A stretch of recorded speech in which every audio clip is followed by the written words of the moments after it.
In this video, I'm going to show you exactly what should go into a $2,000 or £1,400 online fitness coaching program. So in this video, I'm going to break down exactly what you need to put into your online coaching program in order for it to be successful, in order to be able to charge a good amount of money for it. Now, what qualifies me to tell you that? Well, I've done this for a very long time. I had my own online fitness business that did 1.5 million in 3 years. Then I started helping other coaches do the same, and I've helped over 100 coaches hit 6 figures in the last few years. So I'm going to break down exactly how we used to run it, but also like some little tweaks and developments that I've made over time as well, so you can go away and you can implement this video and you can know exactly what a high-level coaching program looks like. So when you are designing a coaching process, you need to look at a few things, all right? And I kind of divide it into 3 parts. So you've got the onboarding, which is super important, basically make or break, to be honest with you. The thing that you need to realize with fitness coaching is high ticket fitness coaching, especially, so anything over like $1,000 or £1,000 or anywhere around that mark, okay? It's a lot of money. And when people spend that amount of money on fitness, especially, something that they probably tried and failed at before. If you've never been overweight, you probably don't understand this, but people who are overweight, and this was me as like a younger teenager, you will lie in bed every single night going, I'm gonna sort this out tomorrow. I'm unhappy. I hate this. I hate people laughing at me. I hate it being the first thing that anyone says whenever we get in an argument. It's always, you fat. It bothers you, and it bothers you to a point where you every single night make a promise to yourself that you're gonna fix it, and you never do. All right, or you do and it lasts a week and then you don't do it. Okay, so you'll make these promises to yourself and you'll keep on breaking them. When you spend that money on a fitness coaching program, you immediately will tell yourself, this is going to be like all the other times and I'm not going to do it. And then what happens is you go, oh my God, I've just spent a fortune on this and I'm not going to do it. And then you just panic. The onboarding solves all of that, okay? You need to immediately get that person and wrap them in cotton wool and be like, I know you failed every other time, but I've got you now and this time's going to be different and we're going to actually make this happen. Because if you don't do that, you're just going to lose loads of clients in the first 48 hours, okay? So onboarding is the first step. The second step is then the kind of ongoing delivery. So anywhere between like their initial onboarding and their like end of term, okay? So let's say, for example, this is their like 4-month process. So this is like the final month. So this is ongoing, and we'll call that renewal for ease. Okay, these are the 3 elements, okay? And you need to get these right. So first of all, onboarding. Onboarding is, like I said, the most important thing. First thing you need to do with onboarding, expectations, signed. Spelled signed wrong, that's great. You'll figure out what that says. Signed, all right? You need to have terms and conditions that are signed, not only to cover you legally, because you are giving people advice on what to do with their health and nutrition, you are doing payments, you are taking their details and charging their card, and that all needs to be sorted as well. You also need to know about refund policies, contractual obligations, when you should reply, etc. But expectations is the biggest thing, okay? You need to have it in writing. This is what I'm going to do. This is what I'm expecting you to do. And if you do this and I do this, you will get the outcome that you want. Everything that goes wrong in a coaching program generally goes wrong in onboarding, okay? If you onboard correct, and I'm guilty of this, everyone's been guilty of it at some point. If you onboard and you don't set expectations, people will make up their own. And then if you turn around to yourself and a client has got a stupid expectation of, I thought I was going to lose 30 pounds in the first month, and you've not told them otherwise, you've not said, no, this is what we're expecting, this is what the results should be like. Unfortunately, you're going to have problems, because no matter how good you are, if people's expectations aren't met, you're going to have a problem. So you need to be really, really clear on exactly what is expected within this process, okay? The second thing that you then need to do is make sure that they feel like things are customized, okay? If you just go, all right, I'm gonna put your plan together, like, I'll get it to you in a couple of days, they're gonna think, this knows nothing about me. How the f are they gonna put a customized plan together? Like, this is just gonna be some stupid diet plan or stupid training plan that they've made up, okay? So you want to be really clear that you're getting detailed information, all right? I personally like to do that on a call. And the reason I like to do that on a call and an onboarding call is because every time I've sent a form to someone, it's been shit. I was a school teacher, I've given thousands of people stuff to fill in, and 9 times out of 10 it's done wrong. And the other 1 time out of 10, it's not done at least to the depth that I need it done to. So I want to have a call where I can ask, I can probe, I can get further in, I can be like, what do you mean by that? Can you clarify this for me? X, Y, and Z. Okay, so I can get the exact information that I need. I know what their day looks like, I know what their diet looks like, I know what their likes and dislikes are, I know what their training's like, I know when they can train, I know how long they can train, I know all of it. Because then when I build their plans, I know that I can use all of that information, and I need to make sure that this information is clearly reflected in this. They need to go, I said that, and I can see where that's been reflected in this plan. If they make that adjustment, they will go, this plan is customized to me. They will believe that it'll work. They'll give it their all, and it'll be fine. If they give you all this information and they get a plan and they go, I can't really see where that information has been used, it could just be for anyone. The problem then is they go, this isn't built for me. It's just going to be another one of those plans. And again, you're going to get that runoff effect. Okay. So call, build out the plan, and then I also do a delivery call. This might seem really heavy because you've probably got a 30-minute call here and a 30-minute call here, but it was one of the most important things I ever did, because then what I do is when I deliver the plan to them, I go, okay, based on what you said, this is what I've gone away and done. So I'm going to explain to you why I've done it. This is why I've done the nutrition like this. This is why you've got this food on this day, or however, this is why you're on this many calories. This is why you've got this much protein. You can do this with a Loom, and you can just send them a video. I just like doing it on a call because I can get their input. And what I used to do is I'd tweak things as I go. So I'd be like, okay, right, I didn't get that quite right because I've known them for half an hour. Right, I'll change this, I'll change that. Okay, you'd prefer that on a Thursday rather than a Wednesday. That's absolutely fine. Bam, okay. And then I have a plan that's set, all right? And then I just walk them through week one, which is like, okay, now this is the plan.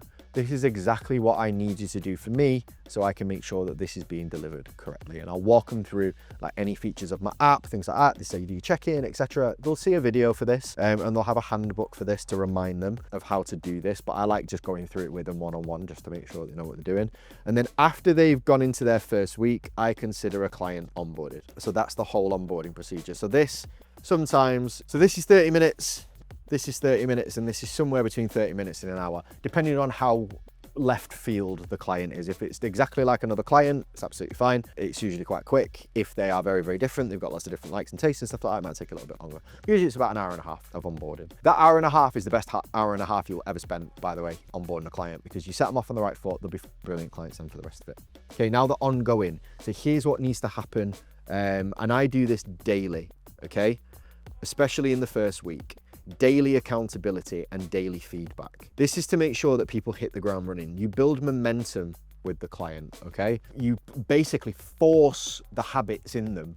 You don't let them off the hook. A week is a long time for somebody that's trying to change habits. You need to, like, literally military grade embed this in people. So I will look every single day at their food diary. I will look every single day at their training, and I will look every single day at their like steps, lifestyle, sleep. Now, when I'm picking a coaching software to use, I want to make sure that I can check all of this very quickly. Okay, that speed of checking that is my biggest factor. I may actually be coming out with the software very, very soon. I just don't want to announce it yet.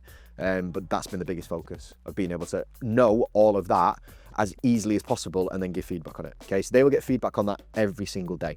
Their food, their training, their steps, their lifestyle stuff, and their sleep. Okay, they're things that I'm going to be tracking on a daily basis. And then once a week, I'm going to do a check-in. And on that check-in, I'm going to go through everything that, like, I'm going to summarize this. Now, I've spoken to them every day anyway, so there's no real need for this other than they put in all of their weekly results. So they do like a weigh-in, but generally I'm going to go over like quantitative stuff, like how do you feel? What's your hunger like? How have you handled stress this week? How are you managing, etc. So, because I don't need the data, I've got all the data, I've had it every day. I don't need to see it here.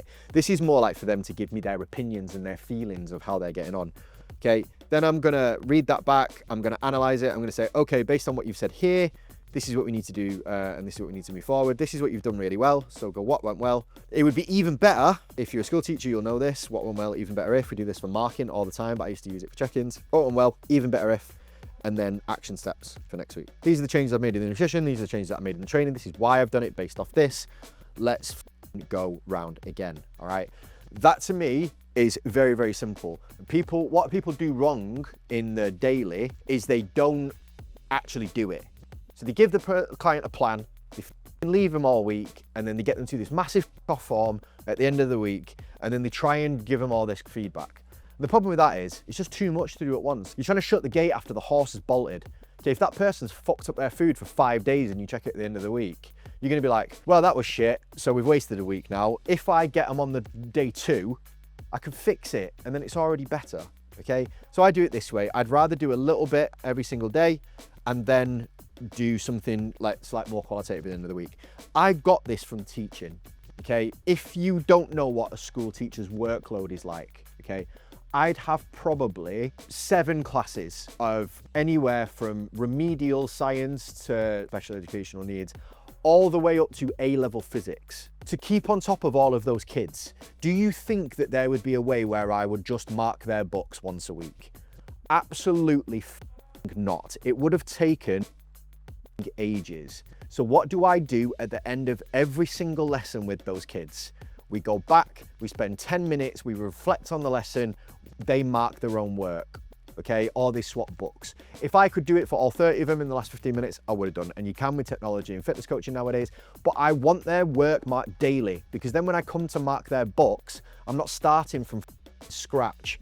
All I'm doing is actually doing a summary of all the stuff that we've already done and talk about the progress. And that is how I do my fitness coaching, because it's exactly the same. If you leave it to the end of the week, you're gonna have a mountain of books, you're gonna hate your life, and every single time you come to mark those books, do those check-ins, you are going to want to commit. Deal with it as it comes in, and you can actually have a reasonable life. And you also get paid way more than a teacher, trust me. So that's the way I do that. And I developed that check-in system from being a teacher, because I know what it's like to try and keep on top of that. So if you bear in mind, I obviously had 7 classes, and each one of those had about 30 kids in them. So there's about 210 children to be in charge of, all at different varying levels of understanding, and test to mark on top of that. So if you tell me that you can't handle 30 online coaching clients, I'm going to look at you like you've got 2 heads. Because it's not even really a full-time job. Finally, when we're getting towards renewal, the thing that I do differently than most people, because I'm so in point on all of this, I don't do calls. I will allow calls. I will give people 15-minute coaching slots that they can book into if there's something like that's going on with them, if they need more help, if there's something they need to discuss back and forward. They very rarely take me up on it, to be honest, very rarely.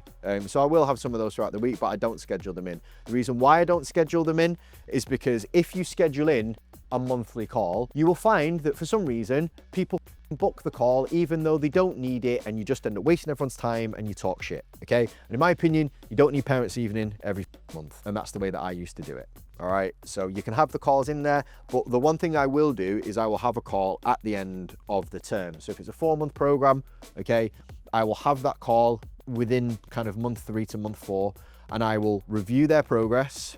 I will assess it against their goals, what we set when we got on the call. We will have, did we meet our goal or did we not?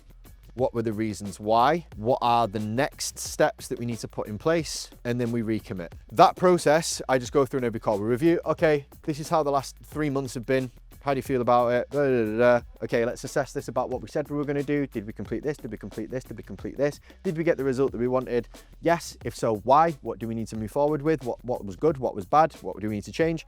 If we didn't, what were the reasons for that? What do we need to do with that to make sure that doesn't happen again? What are the next set of goals? Okay, if we move forward 4 months' time, what does that look like? What does success look like for us then? Okay, this is what we're going to need to do to get there. Are we going to recommit to that process?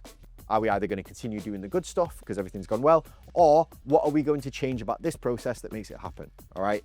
That, in my opinion, is a 5-star online coaching process. You deliver that to all of your clients, you will have lots of very, very happy clients that get incredible results. There is lots of coaching points in here on a daily basis, on a weekly basis, and on like a termly basis to make sure that they know what they're doing. And that is it. That is a very long video of me basically just like ripping off absolutely everything that I've learned over years of coaching, teaching, and education.